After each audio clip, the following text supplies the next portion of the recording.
ہمارے channel Urdu moral story میں خوش آمدید۔ ہمارے چینل سے روزانہ آپ کو سچی اسلامی کہانیاں سنائی جاتی ہیں۔ ان کہانیوں میں کوئی نہ کوئی ایسا سبق چھپا ہوتا ہے جو آپ کی زندگی سنوار سکتا ہے۔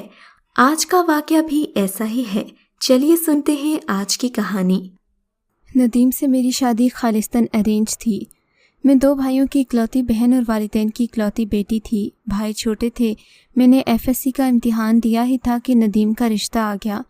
یہ رشتہ کرانے والی ہماری دور پرے کی رشتہ دار تھیں۔ ندیم کے والدین فوت ہو چکے تھے۔ 2 بڑی بہنیں تھیں جو شادی شدہ تھیں۔ ندیم پرائیویٹ جاب کرتے تھے۔ تنخواہ اچھی تھی، گھر اپنا تھا۔ میں جو ڈاکٹر بننے کے خواب دیکھا کرتی تھی، اپنے والدین کے حکم پر سر جھکا کر ندیم کے سنگ چلی آئی۔ شادی میں جو 6 ماہ کا وقفہ رکھا گیا، اس میں امی نے مجھے کھانا پکانا اور گھر کے دیگر کاموں کا طریقہ کافی حد تک سکھا دیا۔ ندیم مجھ سے 8 سال بڑے تھے، بہت کیئرنگ اور اخلاق کے اچھے تھے۔ شادی کے 2 روز بعد ہم مری کاغان وغیرہ ہنی مون پر چلے گئے۔ وہ دن بہت خوبصورت تھے۔ واپس آ کر میں نے گھر سنبھال لیا۔ نندیں اپنے گھر والی تھیں، سب میری قسمت پر رش کرتے تھے کہ سسرال میں کوئی بکھیڑا نہیں ہے۔ ندیم نے شروع میں ہی مجھے بتا دیا تھا کہ انہیں گھر میں گندگی پسند نہیں ہے۔ اس کے علاوہ بھوک کے بہت کچے تھے۔ کھانا مزیدار ہو تو ہی وہ جی بھر کے کھاتے تھے۔ میں نے ان کی ہر بات پلو سے باندھ دی۔ کم عمر تھی، وہ مجھے جو سمجھاتے، جیسا کہتے، میں ان کے خیالات کے سانچے میں ڈھلتی چلی گئی۔ صبح ان کے اٹھنے سے پہلے اٹھ جاتی، نماز سے فارغ ہو کر ناشتہ تیار کرتی، ان کے ناشتے وغیرہ کرنے تک کپڑے نکال کر رکھتی۔ کھانے کی ٹیبل پر انہیں سلاد اور رائتہ لازمی چاہیے ہوتا۔ دوپہر کے لیے ٹفن تیار کر کے دیتی اور شام کو ان کے آنے سے پہلے کھانا تیار رکھتی۔ خود ان کا یہ عالم تھا کہ اٹھ کر پانی بھی نہ پیتے۔ دن گزرنے لگے، ان کے آفس سے واپسی پر تیار ہونا اور میک اپ کرنا کم ہوتا گیا۔ وہ بھی روزانہ گجرے لانا بھولنے لگے۔ 6 ماہ کے بعد مجھے اپنے پاؤں کے نیچے جنت آنے کی نوید ملی۔ ندیم بہت خوش تھے، مگر میرا برا حال تھا۔ ندیم اب کچھ بیزار رہنے لگے۔ انہوں نے چند دن تو صبر کیا، پھر کہنے لگے کہ میں ان کا خیال نہیں رکھتی، اپنا عادی بنا کر چھوڑ دیا۔ کھانے کا مزہ نہیں آتا، دوپہر کو ٹفن وغیرہ نہیں ہوتا تو کینٹین سے بدمزہ کھانا کھاتا ہوں۔ میں نے اپنے آپ کو سنبھالا اور پہلی روٹین سے ہی ندیم کے سارے کام نپٹانے لگی۔ یہاں تک جب میں ڈیلیوری کے سلسلے میں 4 دن ہاسپٹل رہی تو وہ اپنے کھانوں اور دوسری چیزوں کا مجھ سے ہی پوچھتے۔ خدا نے مجھے بیٹا دیا تھا۔ امی مجھے ان دنوں اپنے ساتھ لے گئیں۔ ان کا ارادہ 3 ماہ تک مجھے رکھنے کا تھا۔ وہاں کام کے لیے ملازمہ بھی تھی، مگر ندیم نے بڑی مشکل سے 1.25 مہینہ پورا کرنے دیا۔ وہ ہر وقت اپنی مجبوریوں کا رونا روتے۔ اب مجھے گھر آنا ہی پڑا۔ بچے کی تکلیف کے ساتھ میں بہت کمزور ہو گئی تھی۔ کھانے پینے کی کوئی کمی تو نہیں تھی، مگر امی سب کچھ بنا دیا کرتیں۔ یہاں اگر یہ لالچ ہوتا کہ بچہ سو جائے تو جلدی جلدی کام سمیٹ لوں۔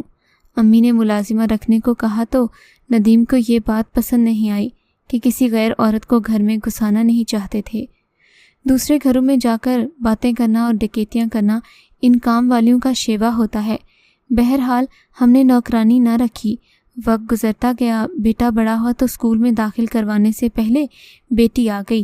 اس بار بھی آپریشن ہوا۔ بمشکل 1.25 مہینہ گزرا تو بچوں سے اداس ہوں کہہ کر گھر لے گئے۔ اب 2 بچوں کا کام اور تیسرا بگڑا بچہ ندیم۔ میں تو پاگل ہونے لگی۔ امی نے سمجھایا کہ بیٹے کو اسکول داخل کروا دو۔ ندیم نے اس پر بھی شور مچا دیا کہ اتنے چھوٹے بیٹے کو اسکول میں کیا داخل کروانا۔ ندیم ہمیشہ اپنی منواتے۔ پہلے دن سے ہی وہ حاکمانہ انداز میں اپنی بات منواتے چلے آئے تھے۔ بیٹا 4 سال کا ہوا تو پھر داخلے کا کہہ دیا۔ 7 والی گلی میں اسکول تھا، وہاں داخل کروا دیا۔ اسکول کا وقت ندیم کے آفس جانے سے پہلے تھا۔ وہ مزے سے سوئے رہتے، میں بچے کو خود چھوڑ کر آتی۔ چھوٹی سو رہی ہوتی تو میں باہر تالا لگا کر جاتی۔ ایک دن واپس آئے تو بچی نے گھر سر پر اٹھا دیا۔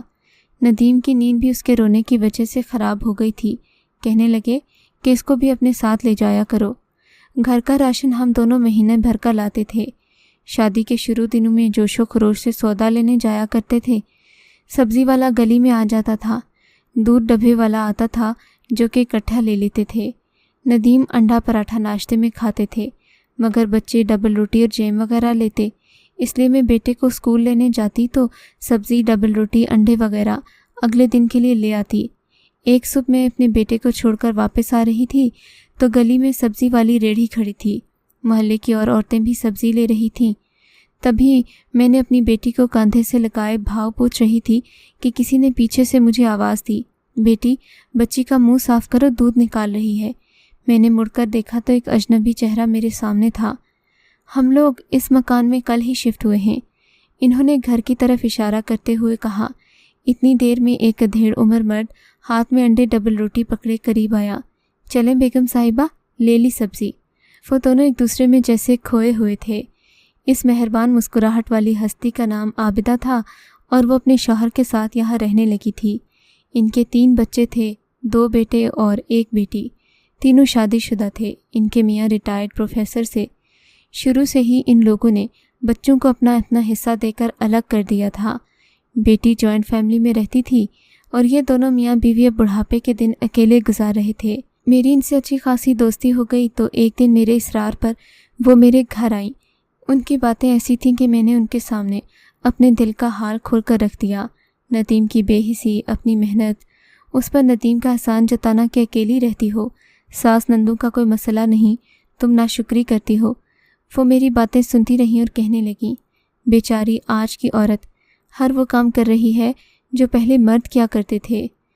گھر سے باہر نکلنے کی مکمل آزادی ہے، کوئی روک ٹوک جو نہیں ہے۔ اس خوش فہمی اور غلط فہمی میں تو بیچاری عورت پس رہی ہے، ایک مشین کی طرح۔ مرد نے ساری ذمہ داریاں عورت پر ڈال رکھی ہیں، وہ بھی آزادی کے نام پر۔ بیٹی، میں عورت کی آزادی کے خلاف نہیں ہوں، مگر جو مرد نے عورت کو آزادی کے نام پر غلام بنا رکھا ہے نا، اس پر مجھے سخت اعتراض ہے۔ باقی ساری باتیں چھوڑو، تمہارے میاں کا آفس 9 بجے شروع ہوتا ہے، تمہارا بیٹا 7 بجے اسکول جاتا ہے، وہ اسے کیوں نہیں چھوڑنے جاتا؟ سکون سے سویا رہتا ہے۔ چلو واپسی پر ہی لے آئے، لیکن نہیں، اس نے تو ہر کام کی ذمہ داری تم پر ڈال رکھی ہے۔ پہلے دور میں تو مرد سارے کام خود کرتے تھے اور عورت یوں ہی بیٹھی رہتی تھی۔ شوہر کو کبھی مالی مسئلہ ہوتا تھا تو عورت اس کا ساتھ دیتی تھی، لیکن یہ تماشے نہیں ہوتے تھے۔ بیٹی، بڑی بوڑھیاں اور سیانی عورتیں جن کے پاس زندگی گزارنے کا نچوڑ ہوا کرتا ہے نا، وہ کہتی ہیں کہ شوہر کو مصروف رکھو، گھر کے بچوں کے، خاندان کے معاملات میں وہ جتنا مصروف ہوگا نا، اسے ہر طرف دیکھنے کا وقت کم ملے گا، اور پھر دوسری عورت کی طرف متوجہ ہونا کون سا مشکل ہے۔ تھکی ہوئی بیوی کے پاس شوہر کے لیے وقت ویسے بھی نہیں ہوتا، ایسے میں شوہر کا بگڑنا بڑا آسان ہے۔ پھر انہوں نے مجھے ایک بات سمجھائی۔ بہت دیر تک میں ان کی باتوں پر غور کرتی رہی۔ رات کو ندیم آئے تو میں نے کوئی خاص بات نہیں کی۔ ان کے سونے کے بعد اٹھ کر ڈریسنگ ٹیبل کے سامنے کھڑی ہو گئی۔ میرے سامنے آئینے میں تھکے چہرے، تھکے وجود والی عورت کھڑی تھی، جو شادی کے چند سالوں بعد ہی اپنی رانائی کھو چکی تھی۔ آپریشن نے میرا جسم بے ڈھنگا کر دیا تھا، جبکہ ندیم سمارٹ تھا۔ شام کو روزانہ واک کرتا، 3 وقت اپنے ٹائم پر کھانا کھاتا۔ میں بچوں کا اور ندیم کا کھانا ضائع ہونے کے ڈر سے کھا لیا کرتی۔ سارا دن گھر کے کاموں میں مصروف رہتی، اپنا مجھے کوئی خیال نہیں تھا۔ جبکہ میں نے نوٹ کیا تھا ندیم اکثر موبائل پر کسی سے بات کر رہے ہوتے۔ میں چاہتی کہ چھٹی والے دن ہم بچوں کے ساتھ باہر جائیں، کھانا کھائیں، مگر اس کی نوبت بھی کم آتی۔ چھٹی کا سارا دن سو کر اور فرمائشی کھانے بنوا کر گزارتے۔ پہلے پہل تو میں نے سوچا کہ عابدہ آنٹی مجھے احساس کمتری میں مبتلا کر کے ندیم سے لڑوانا چاہتی ہیں۔ پھر مجھے خیال آیا کہ انہیں مجھ سے کیا دشمنی ہے۔ سچ تو یہ ہے کہ وہ اپنی زندگی میں بہت مطمئن تھیں۔ تب میں نے سوچا کہ میں بھی انہیں کے مشوروں پر عمل کروں۔ ندیم کو میں نے ان کے حال پر چھوڑنے کا فیصلہ کیا۔ سب سے پہلے میں نے روزانہ والے کاموں کی لسٹ بنائی، پھر ان کاموں کی جو زیادہ ضروری تھے اور کم ضروری تھے۔ پہلے میں ندیم اور بچوں کا بچا ہوا کھانا کھاتی تھی، اپنے لیے کچھ خاص نہیں بناتی تھی۔ میں نے اگلے دن سے اپنی روٹین بدل ڈالی، ندیم کو جگایا اور ناشتہ بنانے لگی۔ ان کے لیے پراٹھا، انڈا، دودھ پتی کا بڑا کپ تھا۔ پھر میں نے اپنے لیے دودھ پتی کا کپ بنایا اور ٹیبل پر ساری چیزیں اپنے سامنے رکھ دیں۔ ندیم خوشبو میں بسے آ کر ٹیبل پر بیٹھ گئے۔ ناشتے کے دوران میں ان سے باتیں کرنے لگی۔ انہوں نے مجھے کہا کہ آج رات کو ان کا حلیم کھانے کا ارادہ ہے۔ میں نے سوچ لیا کہ میں کوئی حلیم نہیں بناؤں گی، بلکہ ہیوی اور محنت والے کھانے صرف ہفتے کی رات بنایا کروں گی۔ صفائی اور برتن دھونے سے فارغ ہو کر میں نے ماش کی کھڑی دال، رائتا اور سلاد بنا دیا۔ بیٹے کو اسکول سے لے کر آئی، وہ کھانا کھا کر بہن کے ساتھ کھیلنے لگ گیا، کھیلتے کھیلتے سو گیا۔ ان کے سونے کے بعد میں نے شیمپو سے اپنے بال دھو ڈالے۔ سکون اور خوشبو کی ایک لہر میرے جسم کو اپنی لپیٹ میں لے چکی تھی۔ رات کا کھانا تیار کر کے میں پڑوس میں جانے کے لیے نکل کھڑی ہوئی۔ اب میں نے بڑے آرام اور نامحسوس انداز میں ندیم کو کاموں میں مصروف کرنا شروع کر دیا۔ اس شام وہ کھانا کھانے لگے تھے کہ باہر دروازے پر بیل ہوئی۔ وہ دیکھنے لگے، ان کا موبائل وہیں پڑا تھا۔ میسج ٹون سنائی دی۔ میں نے دیکھا کئی میسیجز آ رہے تھے، یکے بعد دیگرے۔ میں نے موبائل پکڑ کر دیکھا، کسی پر بھی لاک نہیں لگا ہوا تھا۔ کسی گلاب خان کی طرف سے میسیجز تھے۔ کیا ہو رہا ہے؟ کھانا کھا لیا؟ رات کو سونے سے پہلے دودھ ضرور پیا کریں، آپ کا ذوق بڑا اچھا ہے، مجھے آپ کی فکر ہے، میری اتنی تعریف نہ کیا کریں۔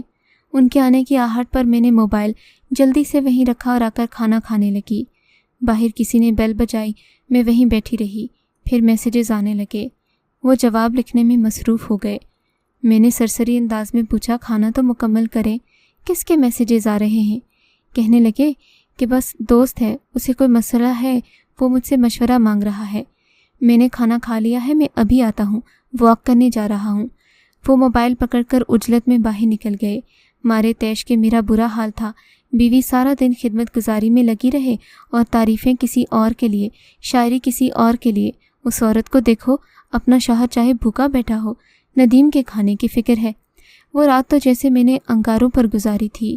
نہ جانے کب کسی دوسری عورت نے اپنی میٹھی باتوں سے انہیں اپنا دیوانہ بنا دیا۔ امی کہا کرتی تھیں کہ بات کھل جائے تو مرد شیر ہوتا ہے، بات کھلنے کا ڈر اسے روکے رکھتا ہے۔ مجھے آبدہ آنٹی کی باتیں بھی یاد آنے لگیں۔ وہ مردوں کے بارے میں درست کہتی تھیں، لیکن مجھے خود پر بھی دھیان دینا تھا۔ میں نے آہستہ آہستہ ندیم کو گھر اور بچوں کے کاموں میں انوالو کرنا شروع کر دیا۔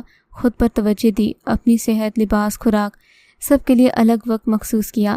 اللہ کی عبادت کے لیے وقت نکالنے لگی تو دل بھی پرسکون رہنے لگا۔ ندیم کی روٹین اگرچہ کافی حد تک تبدیل ہو چکی تھی، مگر جب بھی وقت ملتا وہ فون پر مصروف ہو جاتے۔ ایک رات عجیب سی آواز سے میری آنکھ کھلی تو ندیم دل پکڑے بیٹھے تھے۔ ان کا چہرہ پسینے سے تر تھا۔ میرے تو ہاتھ پاؤں پھول گئے۔ ہمسائے کا دروازہ کھٹکھٹایا۔ ہمسائی بچوں کے پاس رک گئی۔ میں اس کے میاں کے ساتھ ٹیکسی میں ندیم کو لے کر ہاسپٹل پہنچی۔ اگلے 24 گھنٹے قیامت کے تھے۔ مجھے سب کچھ بھول چکا تھا۔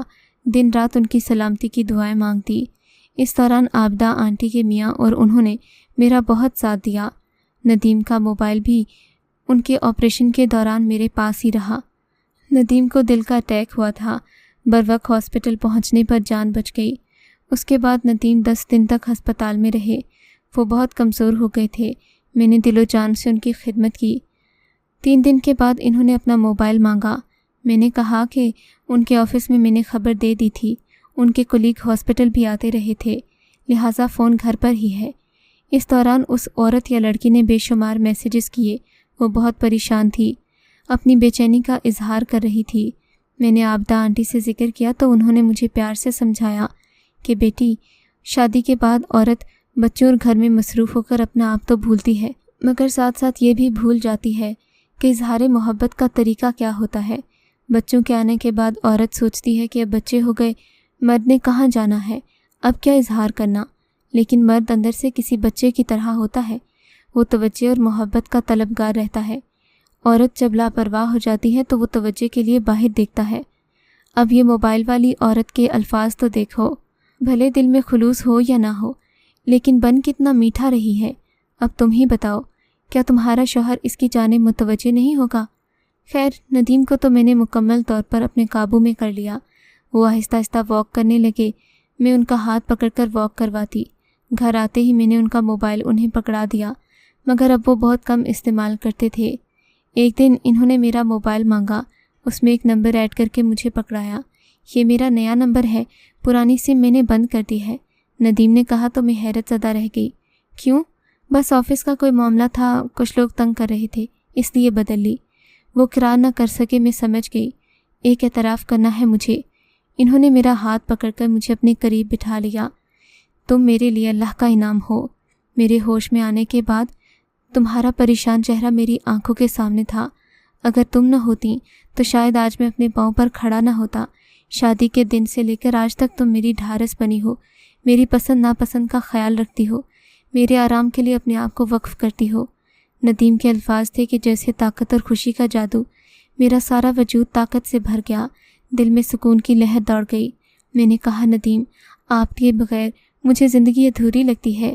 آپ کی بیماری نے مجھے احساس دلایا کہ آپ ہی میری چادر، میری ڈھال اور میری حفاظت ہیں۔ آپ کے بغیر میں کچھ نہیں ہوں۔ ندیم نے اپنی غلطی کا اعتراف میرے سامنے تو نہیں کیا، میں نے بھی ان کی انا کا بھرم رکھا۔ وہ لوٹ آئے تھے، میرے لیے یہی کافی تھا۔ مگر یاد رکھیں، ہر مرد نہیں پلٹتا، دور نکل جاتا ہے مرد۔ اسے اپنی محبت اور چاہت میں اتنا مصروف رکھیں کہ وہ کبھی آپ سے ہٹ کر باہر دیکھے ہی نہیں۔